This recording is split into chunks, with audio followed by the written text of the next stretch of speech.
Now, first off, I would like to say on this Sabbath day, all praises be to the Most High, Ahaya, the great I am, in the name of his son Yeshua, and we thank him for another opportunity to come on this Sabbath to come before you, brothers and sisters, to bring forth some key information according to scriptures. Now, for a long while, you've had the Christian theologians teaching that one should not go into the Apocrypha, which is the King James Version Apocrypha. On countless occasions, a matter of fact, I think I have a 1611 right here. Thank you. Pass it to me, please. This is pretty old. I had this for a few years. But the original King James Version, 1611, which I have in front of you, okay, actually have the Apocrypha in it, brothers and sisters. And I know a lot of you have heard this part before, but I have to bring this out for the newer people who might come to the knowledge of the truth and may see us going into different records and think that it's outside the Bible, when in fact, this has been hid from you by the authorities, the Jesuits and the Catholic Church, who is really over all the churches in the United States and the Western world. They really control the doctrine of all churches in America, all churches in the Western world. So you haven't received the truth concerning what records you should actually read.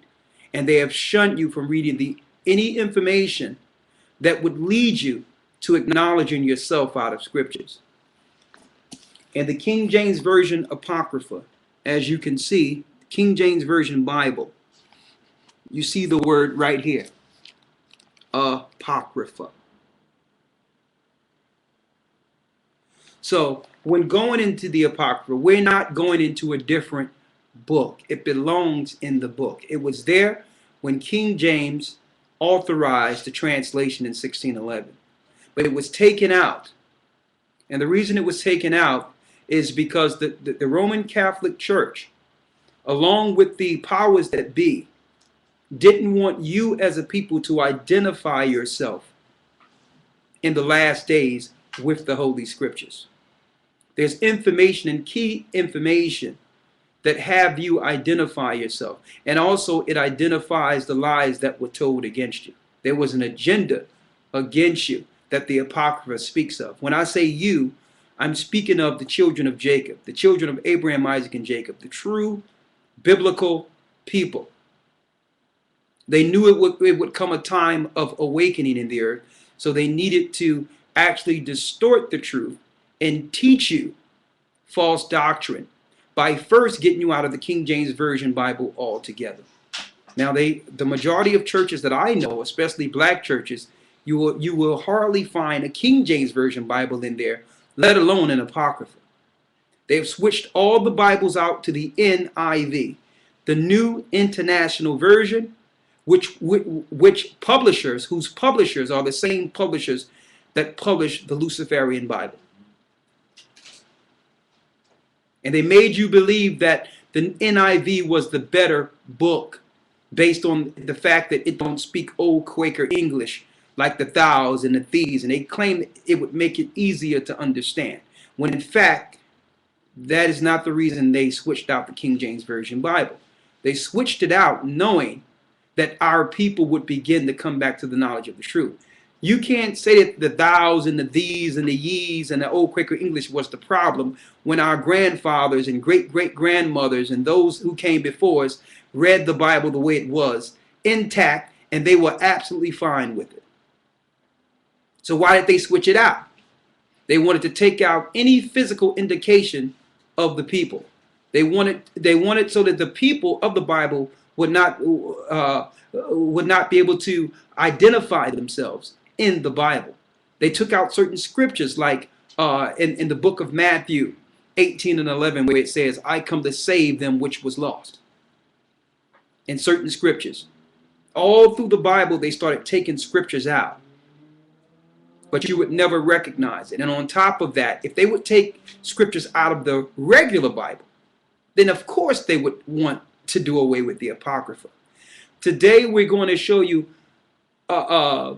undisputable proof that the Apocrypha belong in the Bible. And on top of that, we're going to show you one of the greatest secrets hid from the populations of the earth concerning what happens to the spirit once it leaves the body. And you would only get this. All Christians and all those who believe in the Bible would know this if they had the Apocrypha. They would understand it, because the scriptures in the Apocrypha leads us to the true understanding of what happens, that your body is eternal. And what they're telling you in secular education and other religions concerning reincarnation and all that cannot be true. A lot of you don't know this, but reincarnation came in from the Gentiles, that whole ideology, that you come back over and over with an opportunity to get it right. It's absolutely farce, and it's an absolute trickery through Satan. It's trickery. We learned that through the pagans. All right? And later on, our people began to believe this. A lot of you don't know this, but the Sadducees, which were a Jew sect during the time of Christ, believed in reincarnation. So that Gentile teaching eventually crept into our teachings through time. But at first, not so. But going back to the Apocrypha, why is it that when you go to your Christian pastor or go to someone who believes in the Bible, they'll say, well, the Apocrypha, we heard of that, but it's not scripturally sound because it's not spiritually, or what they call spiritually inspired. That's what they're told to tell the followers or their parishioners that comes to their church, that it's not spiritually inspired when it speaks of, it's not prophetic concerning Christ because it doesn't speak of Christ. When it absolutely do speak of Christ. It even speak of him destroying the eagle in the second Esdras, him going against the Edomites at the very end, him weaving himself a mountain in Esdras and fighting in vengeance against those who have enslaved his people. It's all through the Apocrypha.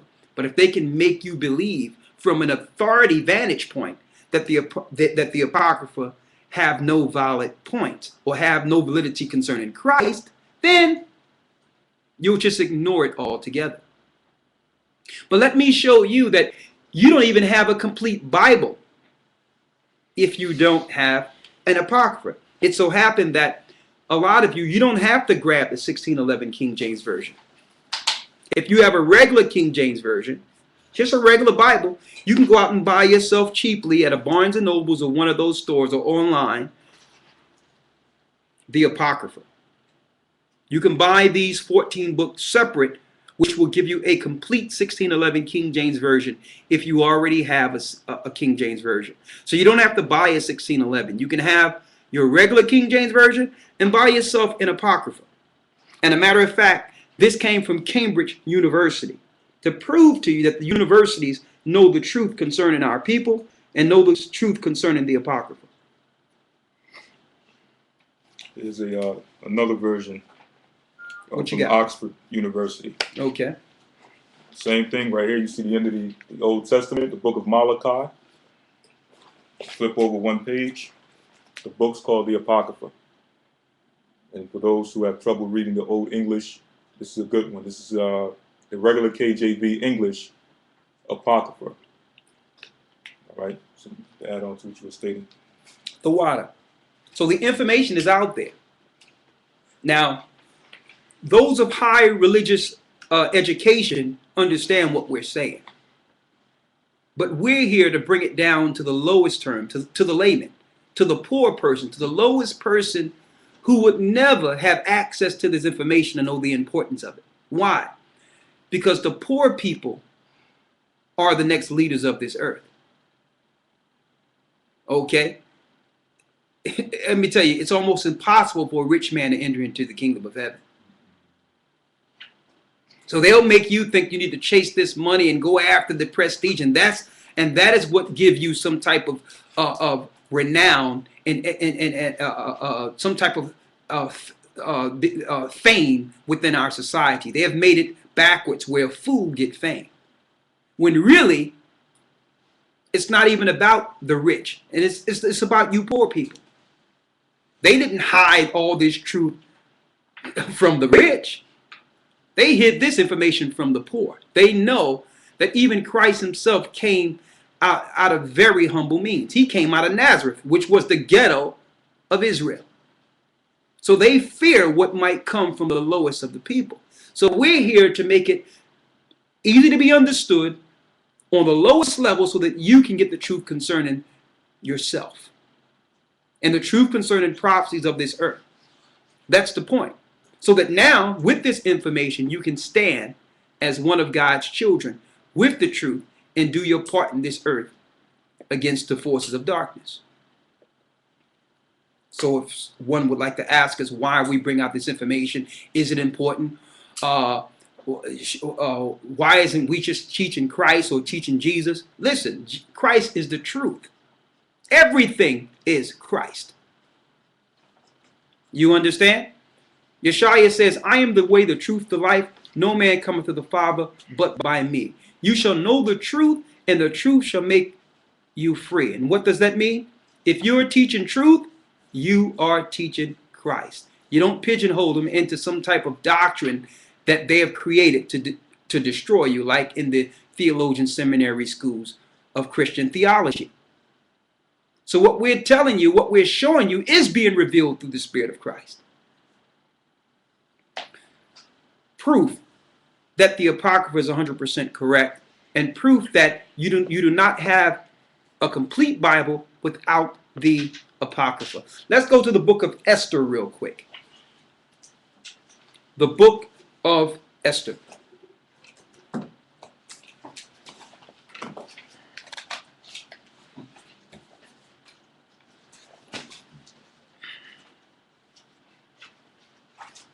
And I need you to, we don't have to read the whole book of Esther. Let's go to the book of Esther. And tell me how many chapters you have there in the book of Esther, Elder Lawyer. You got the book of Esther, chapter 10, and it ends at verse 3. So the book of Esther in your Apocrypha ends at chapter 10, verse where? Verse 3. Now, how many verses you know? How many chapters you know in the Bible only have 3 verses? I mean, they could have made that easy by just extending those 3 verses to chapter 9, right? So here it is in our regular Bible that they have told you is complete. Now, mind you, everything in the Bible is correct as far as the context goes. Of course, a few words have been switched that you can actually go into the Hebrew and correct, but contextually, through context, the Bible is 100% correct. No errors when it comes to the context of the scriptures. But we see here that only 3 verses are in chapter 10 of the book of Esther. Now, we're going to go into your Apocrypha and see if we can find the rest of those verses. I need you to get that book out there, and I need you to tell the brothers and sisters out there the name of this book we're going into. Let's get it right now. Yeah. Matter of fact, let's get it there, but I want to show them in the table of contents here. Let me grab a highlighter here. Huh? I'm going to highlight it out so that they can see it. All right.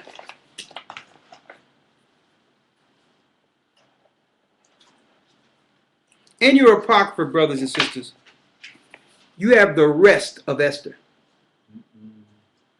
See that? That's the rest of Esther. Now, I wonder if the rest of Esther is going to start with the first chapter of Esther. No. Go to the rest of Esther real quick. The title of the rest of Esther. It states the rest of the chapters of the book of Esther. Go ahead. Which are found neither in the Hebrew nor in the Chaldee. Part of the 10th chapter after the Greek. Hold up. Show them that real quick. Right? The rest of Esther is right there. And guess where the rest of Esther picks up? No, it don't pick up from the first chapter. It actually picks up from the 10th chapter and the 4th verse.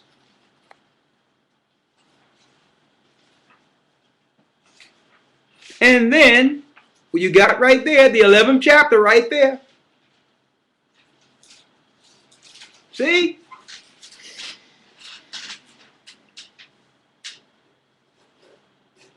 The rest of the chapters of the book of Esther.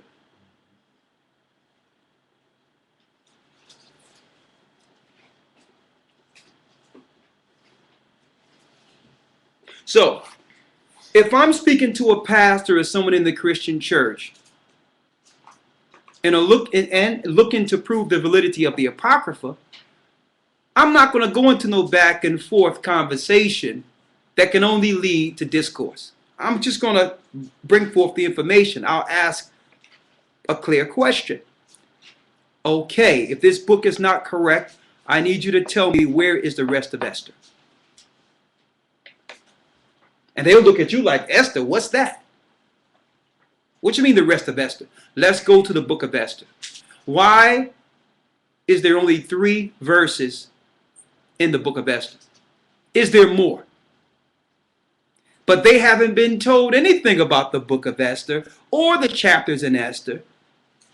I've taken this to pastors and those of high regard within the church, and they were totally perplexed that Esther, the rest of Esther, was missing. Because they haven't been taught that in theologian seminary colleges. They've been these books have been purposely concealed from the leaders in modern day Christianity. So you don't even know about the rest of Esther. But in the book of the Apocrypha, if you would have gotten yourself a regular King James Version Bible, the rest of Esther would have been right there for you. See? They go to the 11th chapter, right there. So you don't have to argue this. You can bring forth the facts and say, well, listen, the Revelations tell you if you add or take anything away from the book, then what's going to happen? Let's get that in Revelations real quick to tell us what's going to happen to those who start taking books away from the Bible.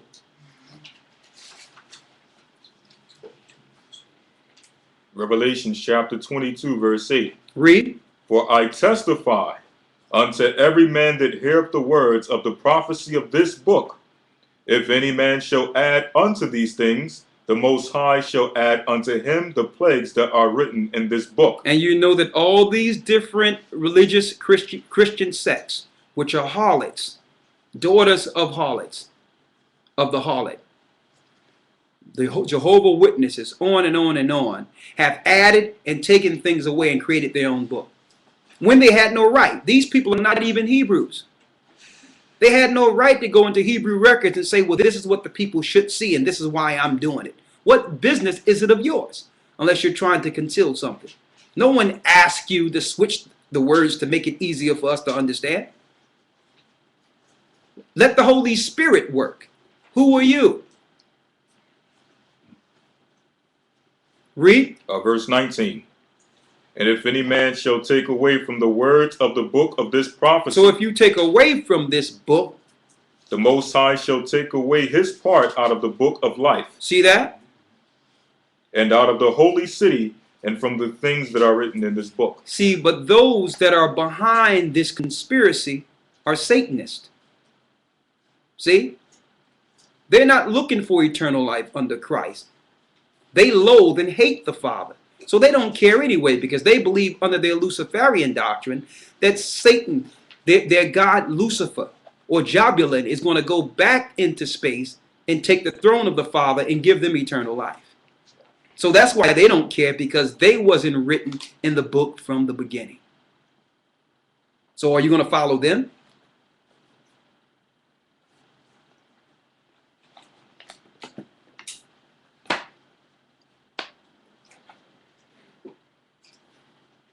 Now, another reason that they don't want you to understand or know that the Apocrypha is spiritually inspired.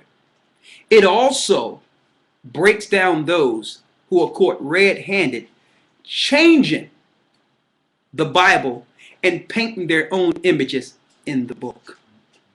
Now, for those who are from down south, who've lived down south with your grandmother and grandfather and seen that big book up there on the mantelpiece. Growing up as a child, you're going through the Bible and you're seeing all these images, and children really can't read the Bible. So the Bible have become what? Pictures to them. So they'll go through the Bible and see Jacob's ladder and see Jacob wrestle with the angel. They'll see a naked guy sitting there fighting with an angel. I've seen all the pictures. Children revere all these pictures. See when it's supposed to be Abraham sitting there about to stab his son, and the angel stopping him, and Abram is sitting there and he's half clothed. Then you go to the end and see the crown of thorns that was on who we believe to be Christ at that time.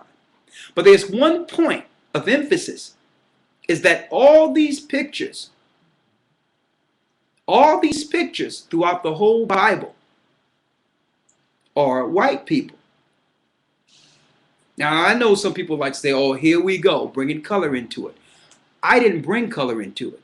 When I was a child and opened up that book, the pictures were there. And through that, it psychologically trained me to believe that what my grandmother and grandfather held dear of high reverence was not us. See that? I didn't do that. Okay? But even that act of putting yourself in the Bible is actually written in scriptures. The Greeks did this. Mm-hmm. Even in old time, they did this. Let's see what the Greeks would do according to the Apocrypha. This is 1 Maccabees chapter 3, verse 47 through 48. Go ahead. Then they fasted that day and put on sackcloth and cast ashes upon their heads and rent their clothes and laid open the book of the law.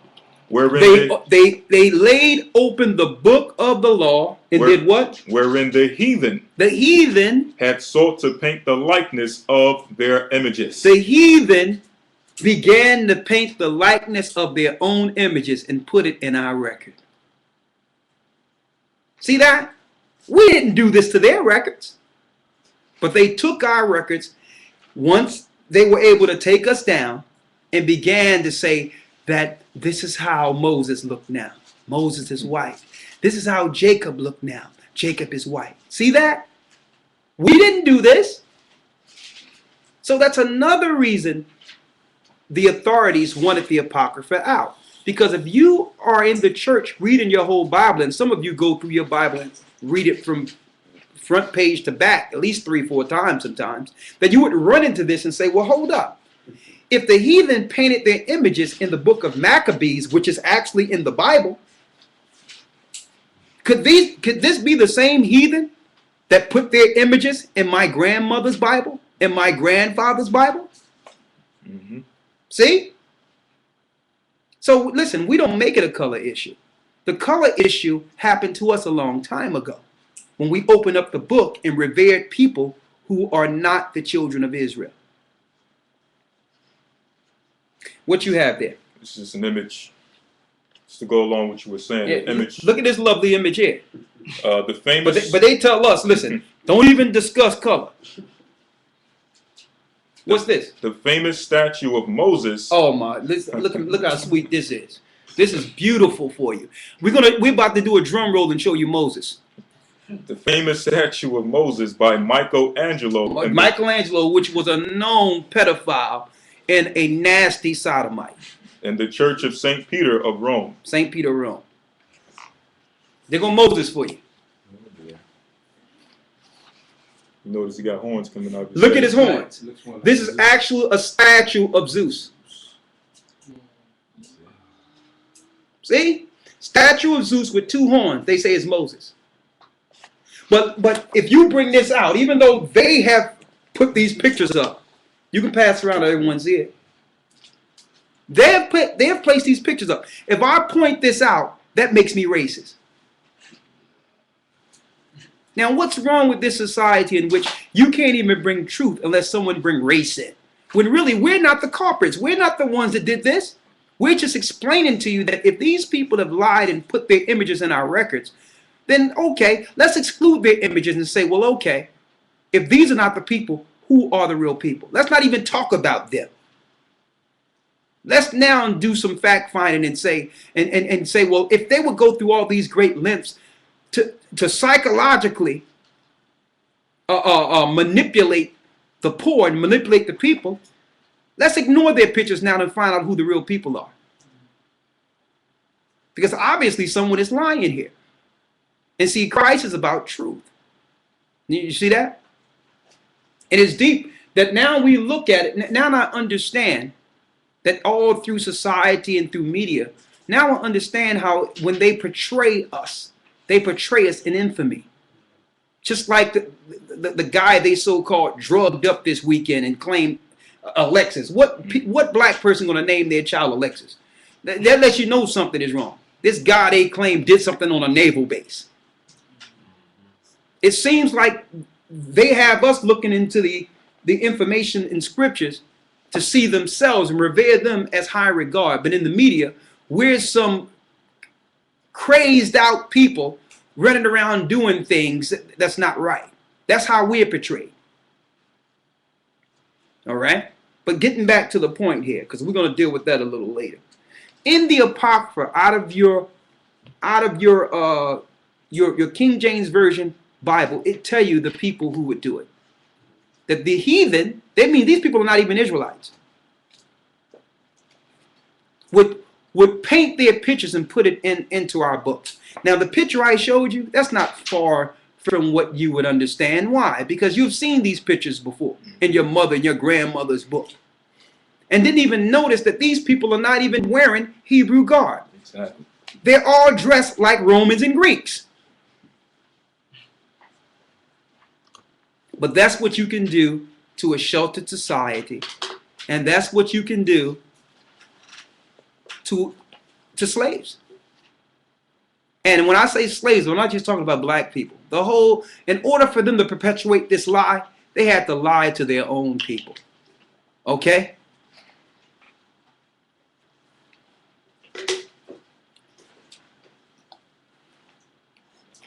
Wisdom of Solomon. Wisdom of Solomon 14, verse 8. Now, mind you, we didn't even get into the deep secrets yet. This is just minimal what we've discussed up until this point.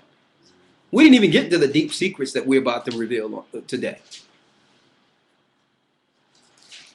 Read it. Wisdom of Solomon 14 and 8. Go ahead. But that which is made with hands is cursed as well as it. That which is made with hands is cursed.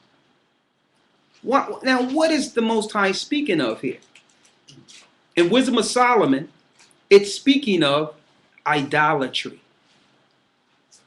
That means you make something with your hands, fashion it with your hands, and pray to it. So it's cursed according to the scriptures. So that's wrong to have any color, let alone praying to white people. Any color or image you shouldn't put to bow down to. That's what the scriptures tell you. That's what the law tells us in Exodus, the 20th chapter. Okay? But when you go to your church, when you grew up with your mother, your father, you've seen that image on the wall, and that image was held in high regard. Your mother dusting it off, making sure it's shining and making sure it's looking good. And she got Mahalia Jackson on with the gospel music playing. So that made you believe that this is something sacred. So when you did something bad, or, you would go and you would bow to this person whom was nothing more than a cursed idol. But listen how the Apocrypha identify this and breaks this down. And it makes it crystal clear why the Catholic Church, why theologians would love to eradicate this book from the minds of those that go to church. It says, that which is made with hands is cursed. As well as it, as he that made it. And the person who made the image is also cursed. Why? Because in Exodus, the 20th chapter, it tells us we cannot make images of anything in heaven or in earth and pray to it. It's an abomination to the Creator. See? But when the Catholic Church came around the earth and the Jesuit order, yeah. The Jesuit order, you had the Knights Templar and all of them, they came with swords and made people bow and worship the images. It's part of religion, brothers and sisters. And don't tell me Christ, and then some people try to ignore it and say, I know that's a picture, but Christ is in my heart. If Christ was in your heart, that picture wouldn't be on your wall. The Christ you believe that's in your heart is that same picture. Because that's what your heart believes. Read. And let's see what came with the image. Because some people will say, well, hold up. I'll take down the image now because it doesn't matter. But do you still hold the philosophy in the religion that came with the picture? That's the question. Because the picture is not the only deception. And that's what the Apocrypha breaks down. Something came with the image. Read. He because he had made it, and it because being corruptible it was called God. Being corruptible, it was called God. And let's see. Now, mind you, this was years before the Rodrigo Borgia family, which you can actually see a series on now. And the popes came up with this idea of painting false images. You have to realize we're talking years and years before the Roman Catholic Church that Wisdom of Solomon is speaking of here. So this is a prophecy concerning them actually injecting themselves in our book. Read it. Verse 9. For the ungodly and his ungodliness are both alike hateful unto the Most High. Read. For that which is made shall be punished together with him that made it. So the people that are promoting these images will be punished. And the image will be punished. Read. Therefore, even upon the idols of the Gentiles shall there be a visitation. On the idols of the heathen there shall be a visitation. Read. Because in the creature of the Most High they are become an abomination. Read. And stumbling blocks to the souls of men. They have become a stumbling block to God's people. And a snare to the feet of the unwise. That means people who are not that learned, and usually that's what happens to slaves. You can only get the education given to you by those who've enslaved you. So you're not that wise concerning this particular history. It became a snare to you. Why? You have many people out there with all these issues and problems that need the Bible. They need the book. The book is the only answer. Not your pills, not your psychiatrists, not your doctors, not Oprah, not Dr. Phil. The Bible is the answer. But you have so many people that now will not even go into the Bible because they believe the book is not theirs. Based on them, the heathen, placing their images in the book. They'll just ignore all this wealth of information out of the Bible strictly as a revolt against white people. See that? So that became a snare to them. I know some people are spiritual enough to get over what they've done, but others are not. Others will look at it and say, well, if these are the same people that delivered me the Bible and did all these things to me, I don't want the Bible either. See? Because they've been taught that the Bible don't belong to them. See? And all the wealth of information, especially prophecy, is now being ignored. And we're living in an earth of unholiness, an earth of total sin. Read. Verse 12. For the devising of idols was the beginning of spiritual fornication. So the devising of idols was the beginning of spiritual fornication. And guess what? You can't go into a Catholic church without tripping over one. They're everywhere, even outside. You're not supposed to have the dead with the living. No, as soon as you go to a Catholic church, you see a cemetery. You see dead people buried right in front of the church. Who want to walk in there? You're not supposed to have the dead with the living. That's an abomination in itself. That's the worship of the dead. So when you're lighting a candle to this saint or that saint, some of these people who have died in the church, whom the Catholic Church calls saints, are buried in that same church you're praying to. Read. And the invention of them, the corruption of life. Verse 13. Now it's going to go into the story now.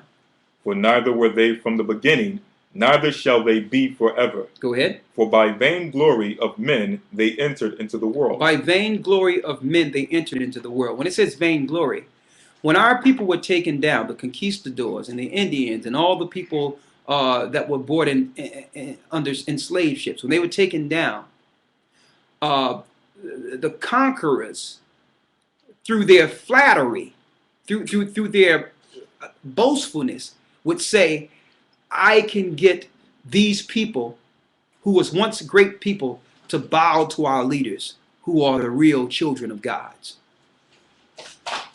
So they would take down those of Sadducee or those of ancient understanding within every tribe, and they would set up their own selves as gods in reverence to the king. And guess what? The Apocrypha gives us these details. Read. For by the vainglory of men they entered into the world. Go ahead. And therefore shall they come shortly to an end. For a father afflicted with untimely mourning. For a father inflicted with untimely mourning. When he hath made an image of his child, soon taken away. So an image of a man's child was taken away. Now honored him as a god. And in a foreign land, they honored this same child as a god. Now, this is deep. I understand why the Catholic Church was in cahoots of taking this out. Because this was a prophecy of the Romans, Rodrigo Borgia, okay, the sixth Pope of Rome, having his son, Cesar Borgia, taken to a foreign land and be reverenced as Jesus. That's your white image. See? Now, Cesar Borgia wasn't even a good guy. He was a triptych of poisoners. The Rodrigo Borgia is where you get the original family from the movie. That's where they get the base narrative from the movie The Godfather. Mm-hmm. He killed off all his enemies through poison to gain the throne. And this son, who was known as an evil man in Rome, was reverenced as a god to slaves. They even show that in a video game Assassin's Creed. Okay, well, they say it's even in the video game Assassin's Creed that the Borgia family were murderous, Satanists, and the same evil people that took over the New World. Listen, as a compliment to the satanic people who took over the slaves, as a compliment to them, they said, well, we're going to have your son worshipped as a god in this new land. And that's where you get your Jesus is God from. Because when your child see that picture of Cesar, they're looking at their God. See? Now the Apocrypha breaks it. Listen what the Apocrypha tells us. There's no way you can read this in the church if this was part of your Bible and not identify with the images on your wall. So they say, well, listen, the slaves are waking up. We need to take this book out. And in 1928, they said, you know what? We're not going to need this anymore. The slaves are waking up. So when they get a Bible, by the time they realize what's going on with them, we're going to have them out of the Bible altogether. And a matter of fact, we're going to make them believe that God don't even exist. But let's first make sure we take this out because we're caught red-handed. We're caught red-handed being idolaters and putting up Cesar Borgia. What verse you left off at there? Verse 15. Verse 15, read. For a father afflicted with untimely mourning. That was a prophecy of Rodrigo Borgia. Listen, over probably 1,000 years before Rodrigo Borgia was born, this was written. Read. When he had made an image of his child soon taken away. He made an image of his son, Cesar Borgia. Now honored him as a god. Now everyone in the Western world who was enslaved, the North American Indians, our people who knew the truth concerning the origin of people before our foreparents were enslaved. So they would kill the ancient and teach the children these lies. They would teach the children to reverence them as gods, cut them off from their culture, and give them a new culture. And listen, it's no surprise now that the whole game of terrorism that they're planning and have created have now been aimed towards us. They know we're waking up. So they need a reason to engage us now that the Most High have revealed the truth. So they're going to just make up the net. It wasn't about bin Laden, brothers and sisters. It was about you the whole time. Now you see the new face of terrorism, right? Because you're no more good to them. Awaken. So they'll take some child they have programmed that they took from their family a long time ago, dope them up, make them an MK Ultra project, and just set them loose. Then kill them and give you the new face of terrorism. All right? Because they know you're waking up. You are not susceptible to the lies anymore. You're starting to find out that you're the children of Jacob. And you're pulling away from this satanic system. You're pulling away from the hand that fed you, the beast. And they can't stand it. So now they're coming after you. Jacob's trouble. We're going there in a moment. Read. Which was then a dead man, He was a dead man over in Europe. and delivered to those that were under him ceremonies and sacrifices. So it's deeper than the image, because not only did you get that false image, you also got Christmas. You also got Easter. You also got Sunday Mass. You got all these different ceremonies and sacrifices that had nothing to do with the Bible. Christ was not born on December 25th. That's the worship of Tammuz, the virgin child of Semiramis, or what they would call the reincarnation of Nimrod, that they celebrate every Saturnalia. And we know that Saturn is another name for Satan. That's why they do it during the dead of winter. Have nothing to do with Christ at all. So they delivered those things to you, the same people who delivered you the false image. Now, does this make you racist for saying this? For actually speaking the truth? Think about this. And on the flip side of this, why would they go through so great of lengths to hide this from the masses? That means the people whom they're hiding this from are highly important. They must be highly important. Read.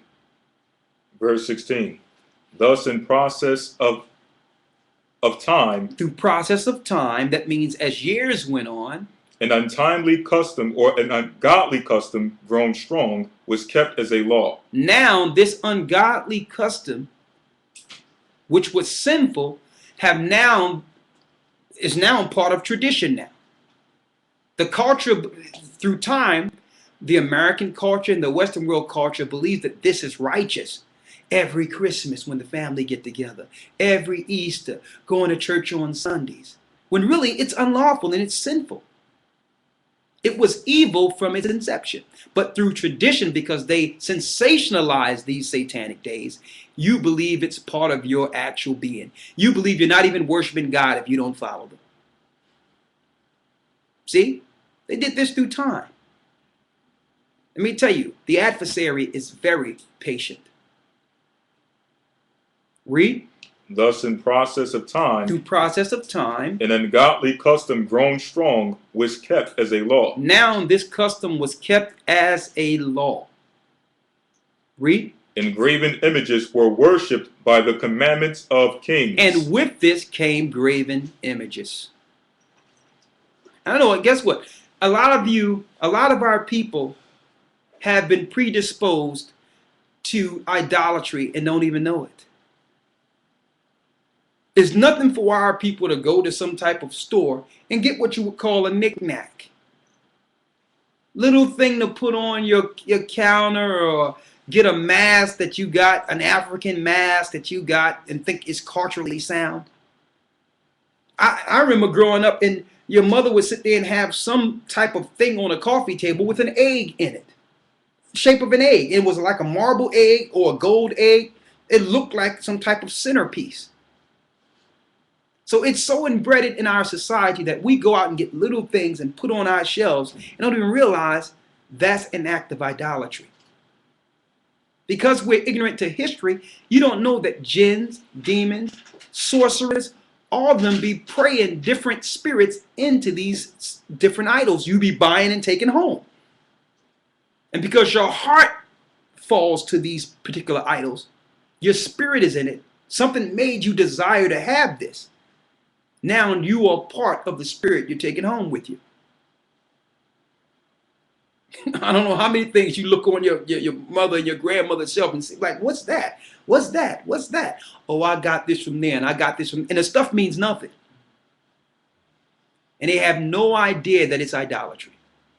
And they usually put it on a mantelpiece or a high piece. And a lot of you don't even know that even mantelpieces in your house, they created them under Masonic orders as a shrine to worship the dead. That's where you get your mantelpieces from, where you put all your pictures and all your stuff on. When you look back, it's a place of worship. Look at it, it's an altar.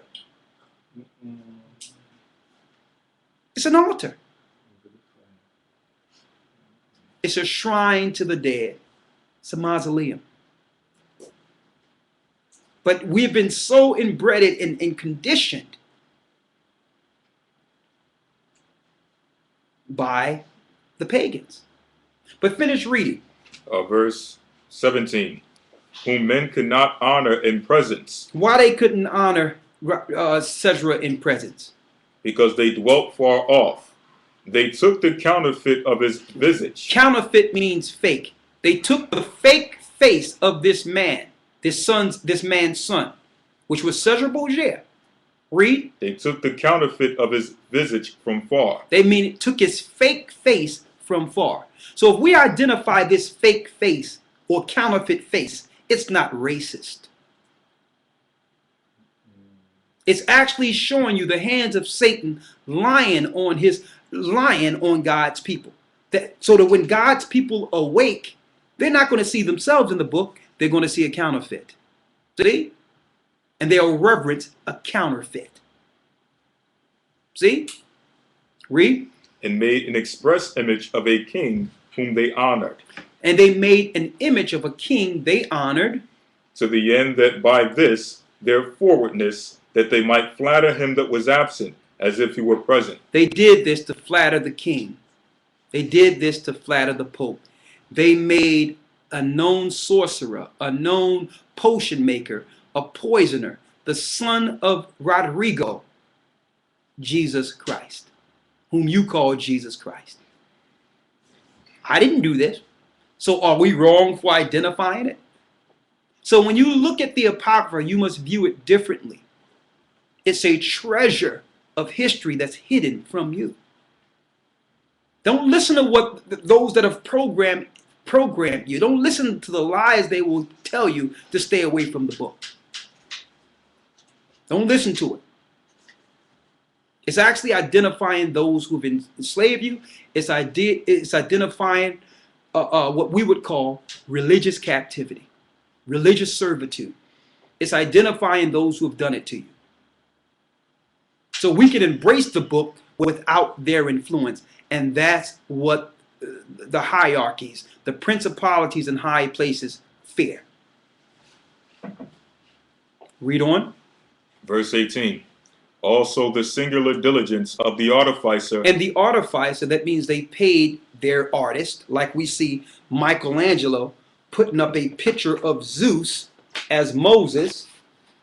Also the singular diligence of the artificer did help to set forward the ignorant to more superstition. So they had to make the false images so that they can actually do what? Read that part again.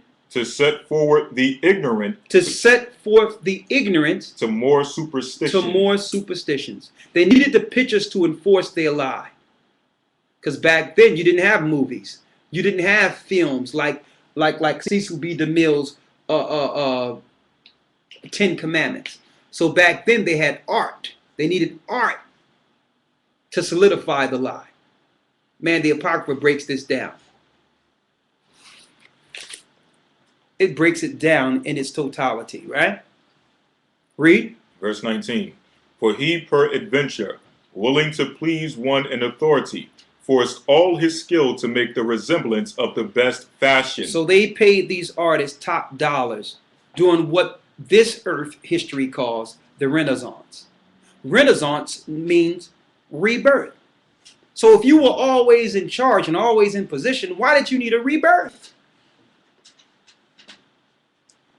Because we know that the true Jews, people of color, ruled during what they call the quote-unquote dark ages of Europe.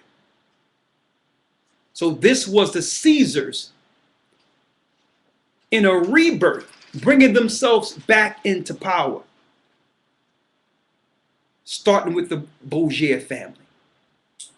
Then they began to, after they seized power of Rome, they began to paint all the artists to influence the New World, to worship Europeans as God. And guess what? It's coming back around now. It's coming back. Not only is the truth being revealed, those that have perpetrated this fraud and are an accomplice to it and won't reveal the truth concerning it, all the people, the things that have happened to the population and the poor people that you have allowed to happen for so long is now happening to you. It's going to come back on you. Don't think that you can sit back and just see an egregious sin and it don't come back on you. You thought it wouldn't affect you, didn't you? But one thing about a lie, if you continue to lie, the lie just will expand. And it will just expand and take up all the space, and with you included.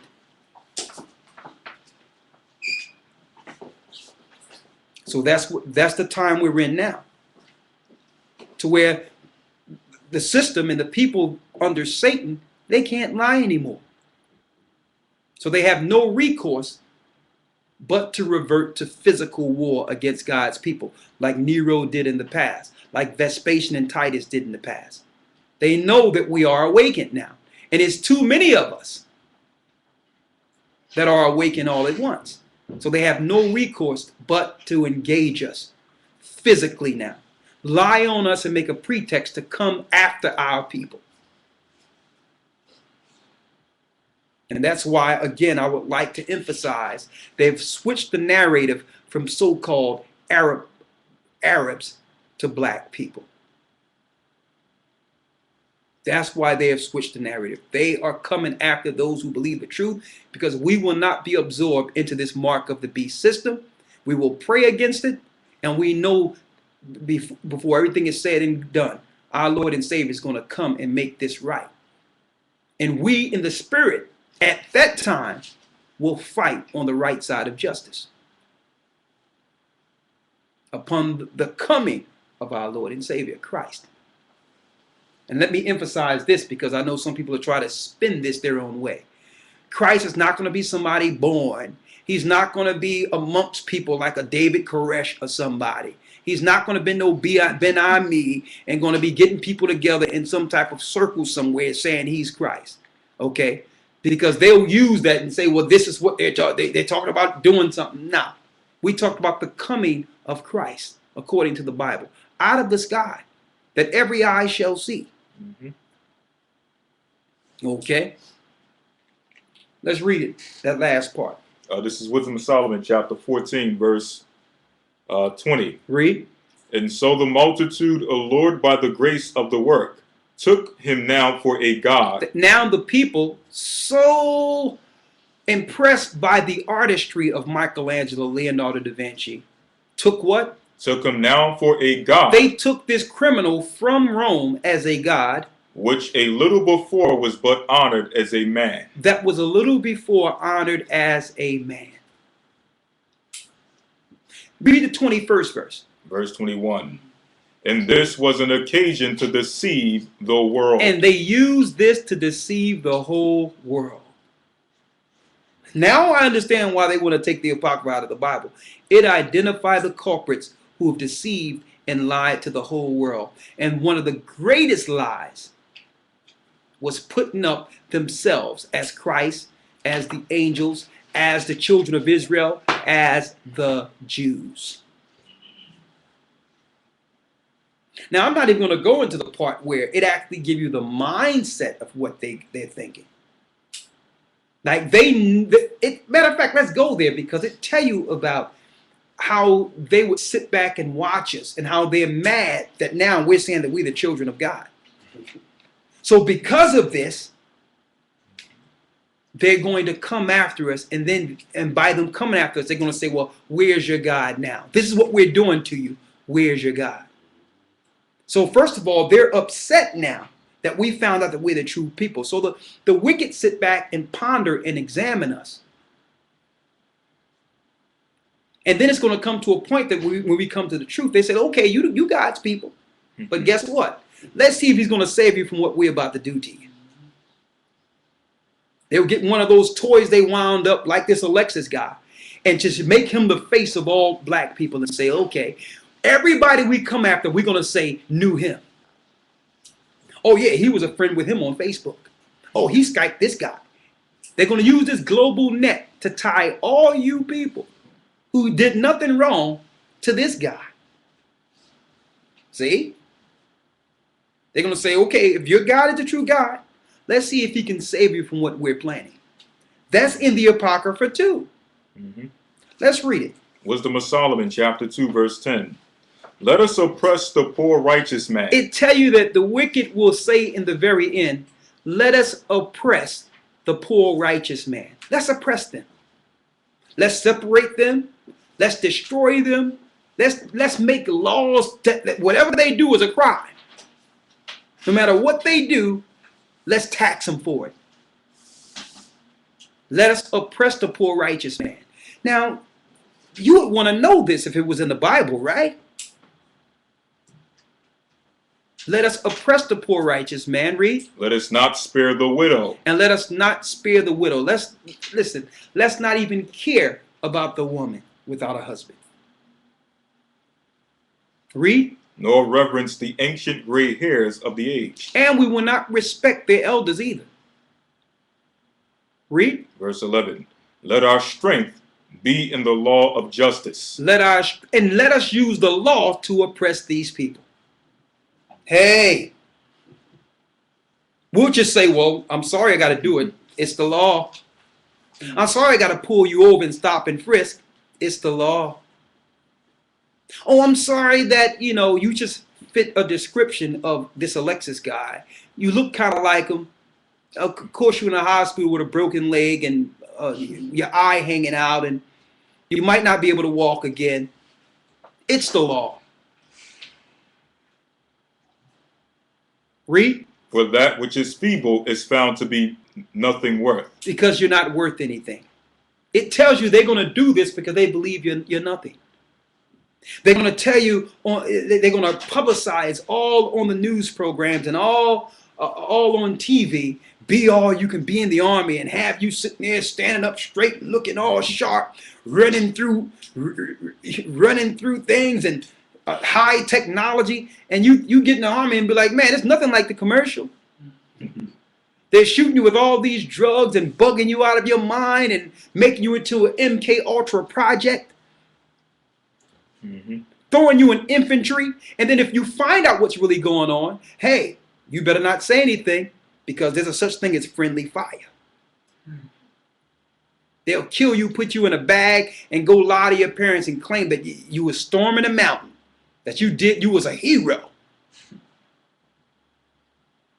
See that? It tells you they don't care about you. So of course they had to take this out of the Bible. Like, well, we can't have them have this, see this, that we'll use the law against them. How else we can get them? Oh, let's get them in family court. Even though the family courts are illegal, because we know we've caused the division between them anyway, so there's going to be a lot of issues. So when one get a problem, let them come to court so we can tax both of them. Okay. Come on, come on. No one is paying up like they care about your children.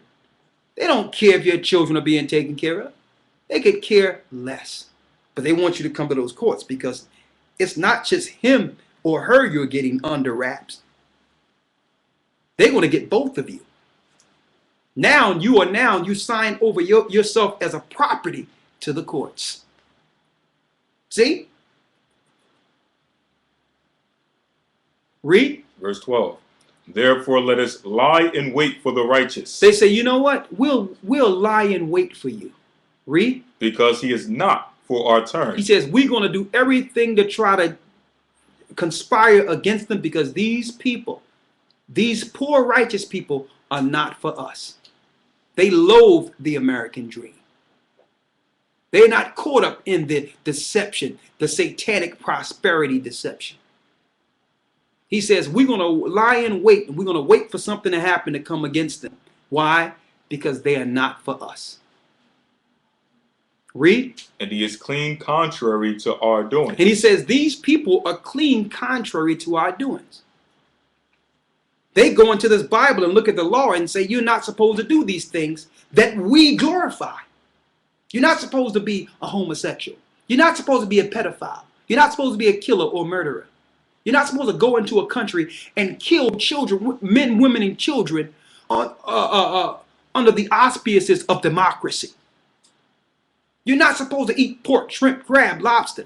So when we speak of these things, they like, y'all contrary to us. The things we glorify, you people loathe. Why? Because you believe in the Bible.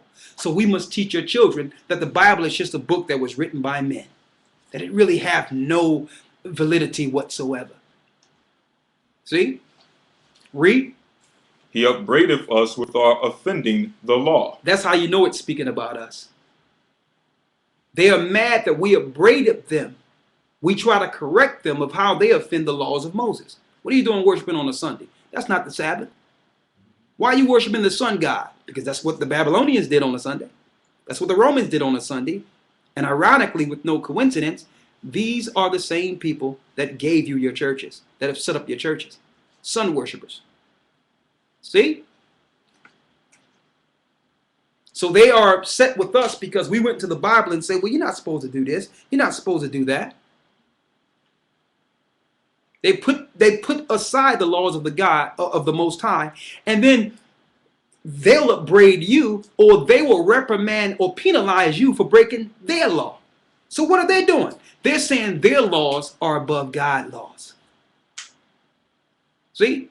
They even got your Christian church tell you, follow the laws of the land. But if you say, well, here's a law, pastor, that the Bible says you should follow. Oh, the law is done away with in the Bible. But follow the law of the land. So you fear the law of the land more than you do the Most High God.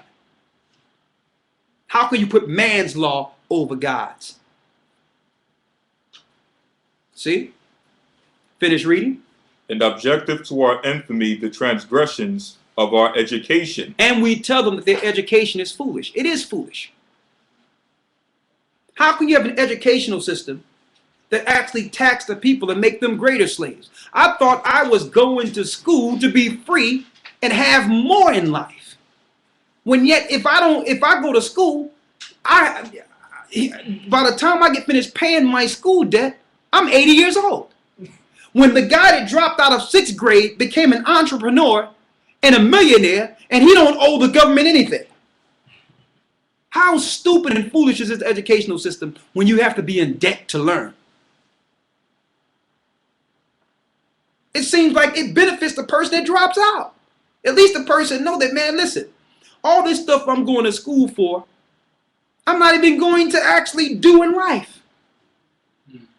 Wouldn't it be more advantageous, like it was in the past, for me to learn one thing and become good at it now? Instead of all this junk you throw in just to spread out my education for 4 or 5 years?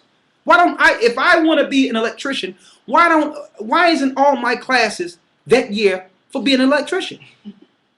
Why? Because they can't spread that out 4 years.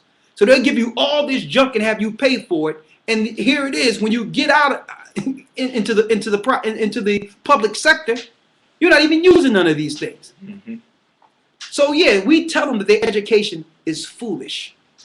In ancient days, you became what your father was. If your father was an undertaker and buried people, you became an undertaker. You learned under your father. If your father and mother had a farm, you were a farmer. That's education you get just through living. And through that education, you learn to count, you learn to read, because that's how you barter and do business. That's common sense.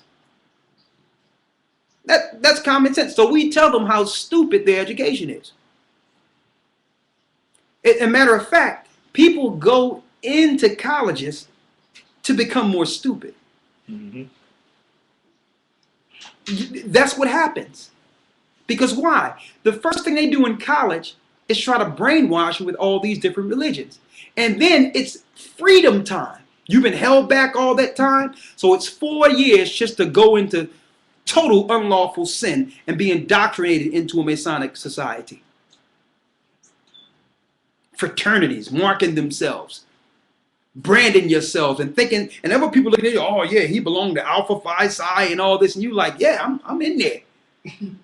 You like respected for being cattle.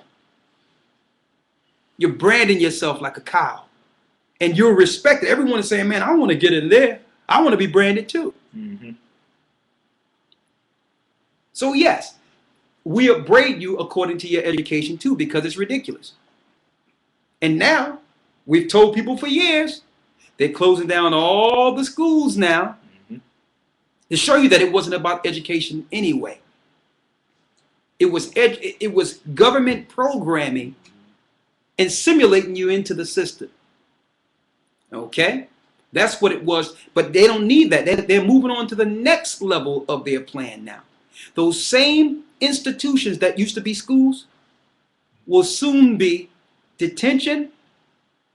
Yes, detention centers. And on top of that, they're going to have these centers be preparation centers for the fusion centers they have. So you wonder why they're shutting down the schools? It have nothing to do with funding. They can print money out of thin air. Okay?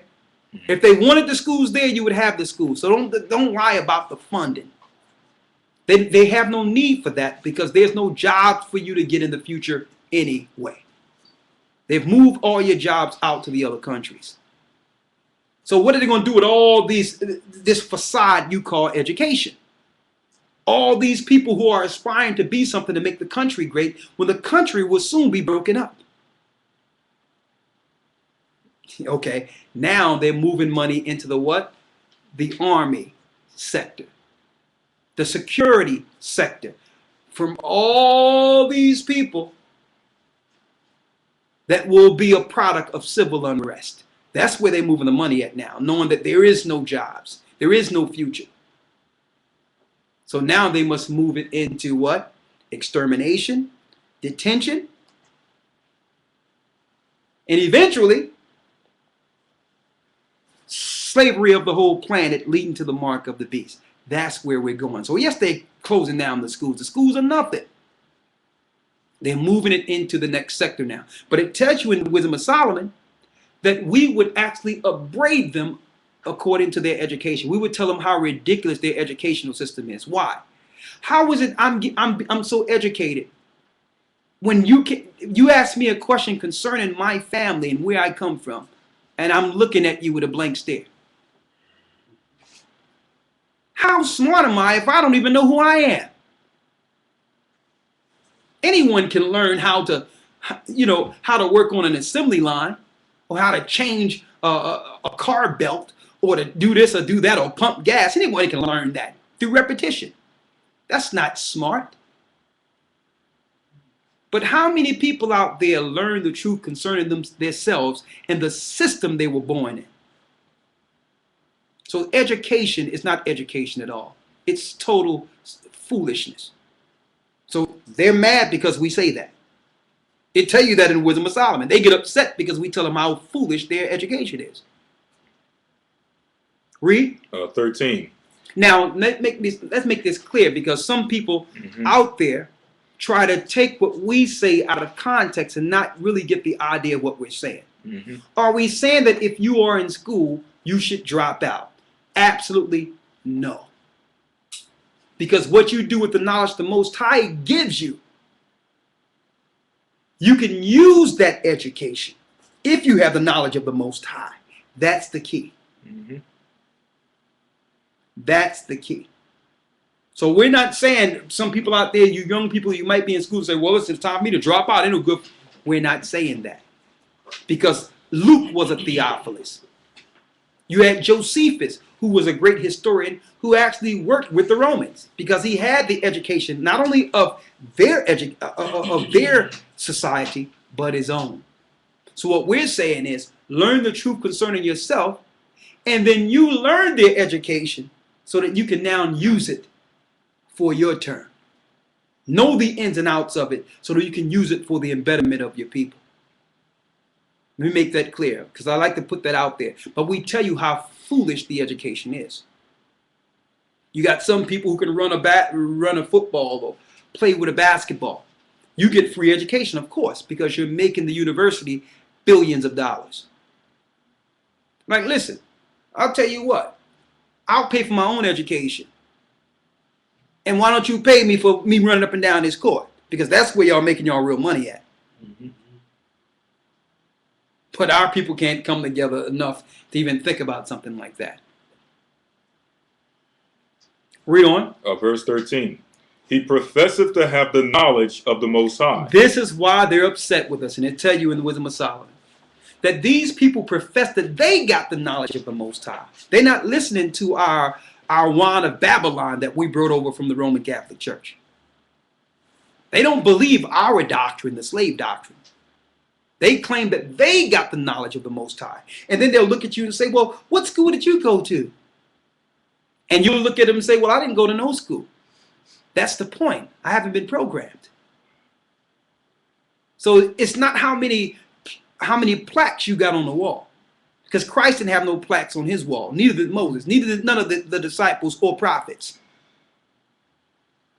Okay? So think about that. The Bible says he's going to use the base people of this world to confound the wise. Because if we got the education from your system, then you would get the credit. The Most High is going to use the uneducated to tear down this system and show you how ridiculous it is. See? Why? Because people that learn through what they would call linear learning, they only learn to do one thing and only educated in one area, and they don't have no knowledge in any other area outside of what they're taught. That's limited education. See? But when someone have to feel their way and learn their way, they become diverse because the Spirit leads them. And that's something that you can't understand. The Spirit, they do what they have to do to survive. And that's an entirely different education you can only get through living. And when you look at it, the people in the Bible, I like to reference them all the time, like Joseph. He was thrown into a pit, left for dead, sold to the Egyptians. And his circumstance, the Most High was with him. He eventually began to rule all of Egypt. He didn't go to no school to become governor or leader of Egypt. You understand? But the Spirit was with him, and his circumstance, he operated in his circumstance and learned with his surroundings and was keen of what to do to make it. That's an education you can't get by sitting in a class looking at someone write on a chalkboard. That's education through the Spirit. And see, they are afraid for you to operate like that. Because if you operate like that, you don't need them. You understand that there's another mechanism working outside of this system, which is a spirit in which some of you ignorantly call God. That it can help you if you're not dependent on this system. If you depend on this system for education, you'll become a slave. And how many people out there that owe their colleges and owe their schools tens of thousands of dollars and don't even have a job? Don't have anything. On public assistance and social programming. and social and welfare and all these things. And you sit there with a piece of paper that's worth nothing. And soon, with everything about to break out in this earth, it would only be good for one thing. Because there's not going to be any toilet paper.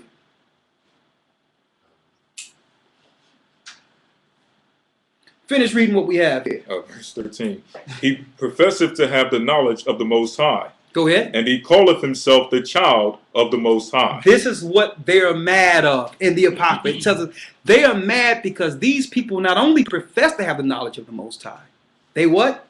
He calleth himself the child of the Most High. He calleth himself a child of the Most High. The children of the Most High in the Bible are Israelites. They're God's people. I found out now that certain times our brothers go to certain places, they be in question. Are you an Israelite? Or do you believe that you're a child of Jacob? You believe that you're from the children of Israel? Why would they ask these questions now? They're now asking people now, like, what do you believe? Do you believe you're an Israelite? Why would they ask these questions? Brothers and sisters are being questioned with this now. Why? As long as you believe that you were black, African American, or any other misnomer or whatever you call yourselves, everything was fine, wasn't it? Now, listen, I wouldn't be surprised. I'm going to put it out there now. Now, let's document it. And I need y'all to save these and date these so that we can pull these out at a later date. It won't be too long before one of these so-called wound up nut jobs that they'll create themselves. Because as far as we know, this Alexis guy don't even exist. As far as we know, he did nothing. That was a staged situation in a closed setting. So they can put any narrative they want on that. Mm-hmm. And come to find out, this Alexis guy, he looked just like the guy that was over in England. They claimed decapitated somebody. It looked like the same exact guy. But even though we don't know what really happened, and I could care less, I'm just looking at the overall perspective of scriptures of what they will do to come after us, according to how the Most High say that how they really feel about us. They will use a narrative of this Alexis guy, but it have nothing to do with him. It have everything to do with the people that they will engage. Remember when there were so-called Arabs that ran into 911 and you had old Texas hillbilly saying, we're going to go get ourselves some Arabs? Remember that? So now, if they got this guy running loose, next thing you know, they're going to be like, well, listen, we got to watch out for these people now. These black people, hey, they're the underwear bomber. They're the Christmas tree bomber. Oh, they went crazy over in the naval place. And it won't be long before they throw a Mitri, one of these. Even though I don't got my head covered at the top, this is a Mitri I have on. I wouldn't be surprised if they wrapped a Mitri on somebody they will whine that they've been programming a long time and try to attach them to some church or something and say that they did this or did that. Won't be too long. Won't be too long. Because they want to go after those who know the truth. That's what the narrative really is about. It's about them coming after the children of Jacob. Why? Because they don't like the fact that we profess that we are the children of God. Now, how do you know it's not talking about the people over in Israel today? Because there's no problem when everyone say they're the Jews. Who's fighting against that? They say they're the Jews and everyone is fine with it. But they are upset that we know that we are the Israelites, that we are from the tribe of Judah. We're from Benjamin. We're from Levi. We're from Simeon. We're from Zebulun. See? Our people are from the rich families of the Bible. Our bloodline links back to Christ, Mary, Joseph. See? So they're saying they claim they're the children of God. Well, we are. We fulfill Deuteronomy 28 when it says that we would go in the belly of ships and be sold to the heathen. When Christ says the Romans going to come against you, when the desolation is nigh, when they come after you with swords, flee into the wilderness. It was our people that fled over the Atlas Mountains into Africa, hiding from the Romans. Through time, we lost our identity, and eventually we are fulfilling the prophecies of going into captivity until Christ free us. That's the truth. So they had to take this apocrypha out so that you don't realize the truth concerning yourself. Read. Verse 14. He was made to reprove our thoughts. It says he was made to reprove our thoughts. That means the Most High created us to correct their teachings. They would rather just go on and do what they want to do and have no one tell them that they're going the wrong way. They don't like that. They don't like, because why? They gain a conscience that way. They can't operate freely with someone showing them that they did something wrong or they're doing something wrong. Read. Verse 15. He is grievous unto us even to behold. He says we can't stand to even look at them. The fact that they're still living is a problem. Why? Because if they live, if one of them are left upon the coming of Christ, our time is done. Therefore, they set up eugenics, where they make it a right to choose to kill your own child, and claim that it was a feminist movement when the majority of people that are killing their children are only black people. So it wasn't a feminist movement. And a lot of our sisters are not even looking up and realizing what this is. What is a lesbian doing marching on a right to choose? Okay, a lot of them are together, don't even have a man, don't even have children. Why are they marching with women saying she should have a right to choose? Mm-hmm. Because she's a reprobate. She don't know up from down, left from right, but she know that your child is a threat. So they'll try to either program the child to be adverse to God, or say kill the child altogether because they are upset with the God who created that miracle in your womb. See? Read. For his life is not like other men. He says we need to get rid of these people because their life, we can't stand them because their life is not like us. Read. His ways are of another fashion. His ways are of another fashion. They got a different style. That's why they try to make unlawful any style we come out with. Not that I agree with every style, but for years I've seen down, when you look down south, I've seen hillbillies walking down with no underwear and their jeans sagging off and fixing tractors and all that. No one made it a law that you couldn't sag your pants then. But it seemed like every fashion, anything that we come up with, it's against the law. You notice that? It's against the law. Because why? Our fashion is not like them. You understand? And they don't like that. They want us to look like them. They want us to dress like them. They want us to talk like them. When really we need to deal with our own individuality according to the Most High. Not sinful individuality. But the Most High made us all different. And it's okay being different. Read. We are esteemed of him as counterfeits. Hold up. We are esteemed of him as what? We are esteemed of him as counterfeits. It says they are mad because we claim that they are counterfeits. Of course, the Bible says that they would take the counterfeit of their visage and put them up as a god. See? So we're telling them that no, regardless of what your religious history have taught you, you are not the people contained in the Bible. We're not saying that you cannot follow the Bible and reverence the Bible, but we're going to set the record straight. Christ was not Caucasian. The disciples were not Caucasian. They were not, and then they try to skew the line by claiming, well, they were Middle Eastern. Well, do you know that once we lived in the East? Mm-hmm.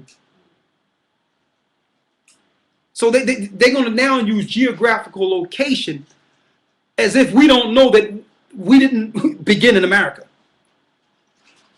And then you'd be like, yeah, the Middle East, that is pretty far. That can't be us. Knock, knock, knock, knock, knock, wake up. Where were you before you were in Africa? Okay, So when they say the Middle East, I'm like, yeah, that's fine. One of my forefathers, one of my brethren, Moses, he was from there. Our father Abraham, Middle East. So I agree with that Middle Eastern thing. But we're not Ishmael. We're Shem. See? Set the record straight. Now that we set the record straight, these have a problem with that particular understanding. They'd rather us say, well, it doesn't matter. God made all people. How ignorant of a statement is that? How ignorant of a statement, it doesn't matter. The topic is not how many people God made. That's not, you done shift the conversation. The question is, who pertains to the prophecies concerned in the book?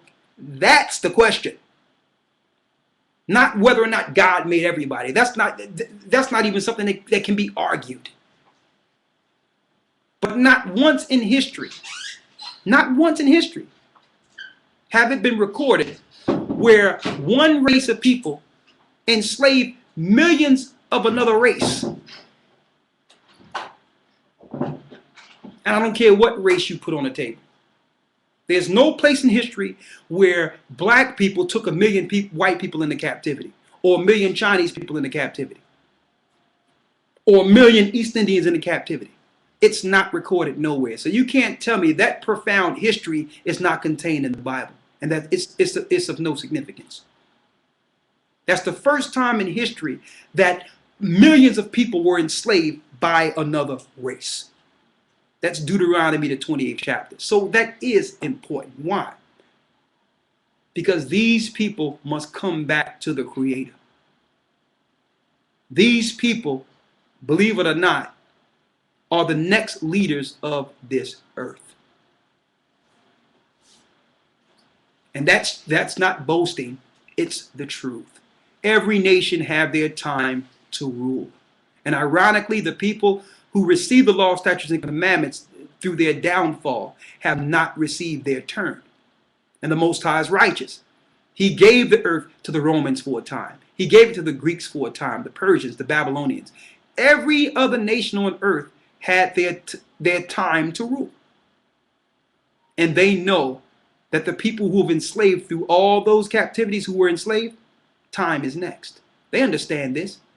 So they have shifted the narrative to try to destroy these people before the prophecy is fulfilled. So you can't tell me it's not important. And you can't tell me that, well, God made all people, so we shouldn't even talk about this. There's a reckoning in the earth. With all the wars and the destruction of the earth, one empire is going down and another is rising right before your eyes.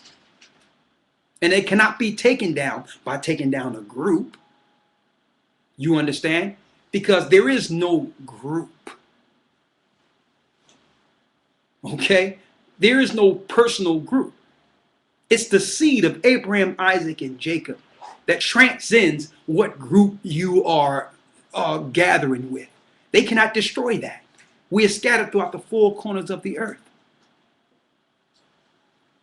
Finish reading. We are esteemed of him as counterfeits. It says these same people that are reading this book are calling us counterfeits. And that's why they took this out of the Bible. They don't want you to read this. Read. He abstaineth from our ways as from filthiness. And he abstaineth from our ways as filthiness. We do. We go into a restaurant and see them put some pork bacon, I'm just using it on a low degree, or some ham on the grill, and they think they can just throw what we're going to eat right after that. And we're like, excuse me, we need you to clean that grill. A matter of fact, I'm going to be back in an hour. And I want you to clean that grill. Or they'll sit there and have your food right next to some pork juice. No, we don't do that. But they'll look at us like, what? It's only grease. No, it's pork. Not only are we supposed to abstain from this abomination, it's against the law for our people to even touch it. Now that's royal. That's regal. That's a high people. We can't even be in the same room with a dead pig, let alone eat it. So they look at that and say, well, you think you're better than us? No, we don't think we're better than you. There's laws concerning what to do with these animals. And that animal is waste and disease. The Most High put the animal to eat the diseases before it gets to me.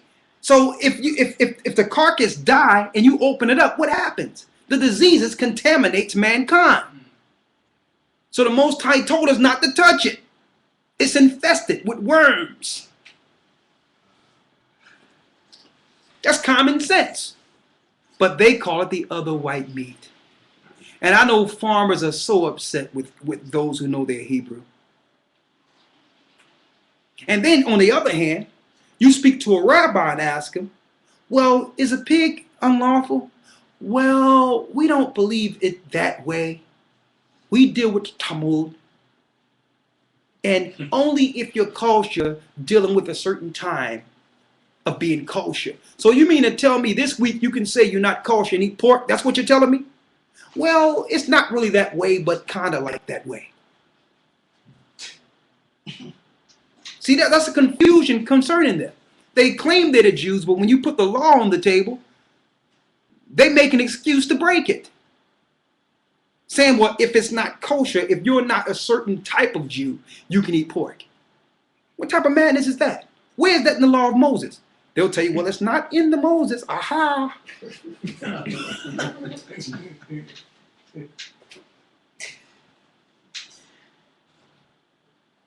See? So they get upset that when we learn it, we trying to be starch, trying to follow it, like, okay, the Lord says, Leviticus 11, no pork. Okay, no pork.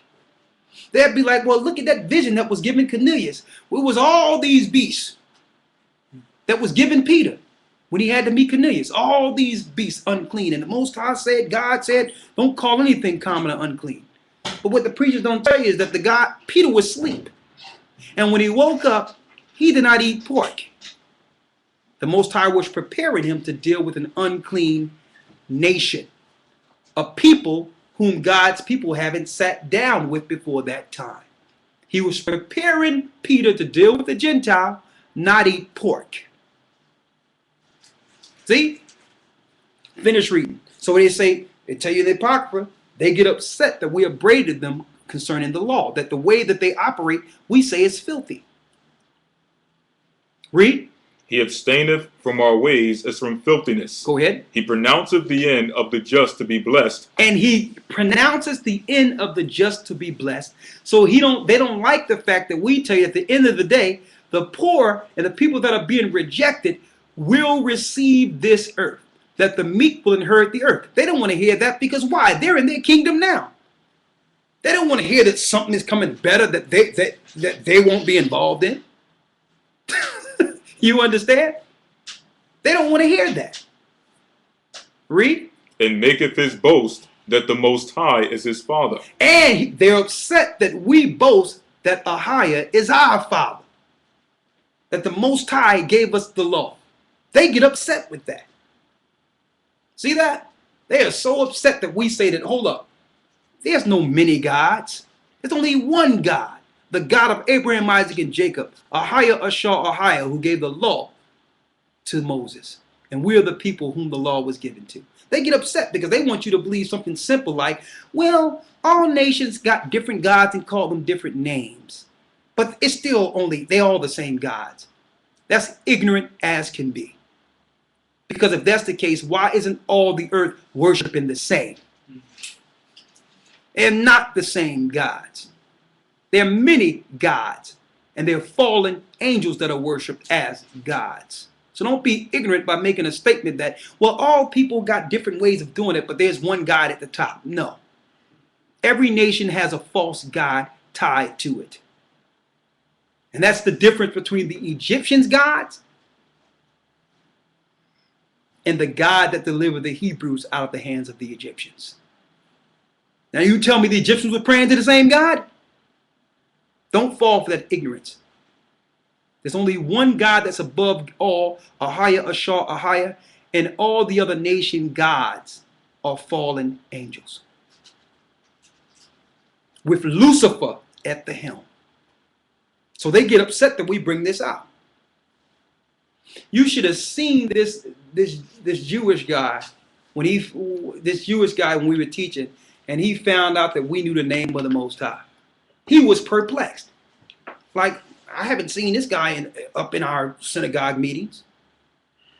Let me tell you, us learning the name of the Most High and finding out who he was, as far as his name and the presence of praying to him, was not revealed by man. There's not a school you can go to, because every school led us to the same place. If you go into education, they want you to worship one of the fallen angels. Yahweh, the Tetragrammaton, yeah, that's the golden calf. Do your research. They would like you to stop there. But there's only one God. His name is Ahia, Ashar Ahia. Read. Verse 17. Let us see if his words be true. Let us see if his words be true. And let us prove what shall happen in the end of him. Let's prove what will happen at the end of him. So they're saying, okay, if y'all the chosen people, let's see if y'all going to be able to stop our plan against you. And you notice their plan is going along flawless. That will actually lead to the destruction of millions of people whom they call minorities, whom we know are the children of Israel. So when I see this thing with Alexis go down at the so-called naval yard in D.C., I see a bigger picture. I don't see the narrative they're putting out there. I'm seeing the fact that they're actually showing all their law enforcement the new face of terrorism.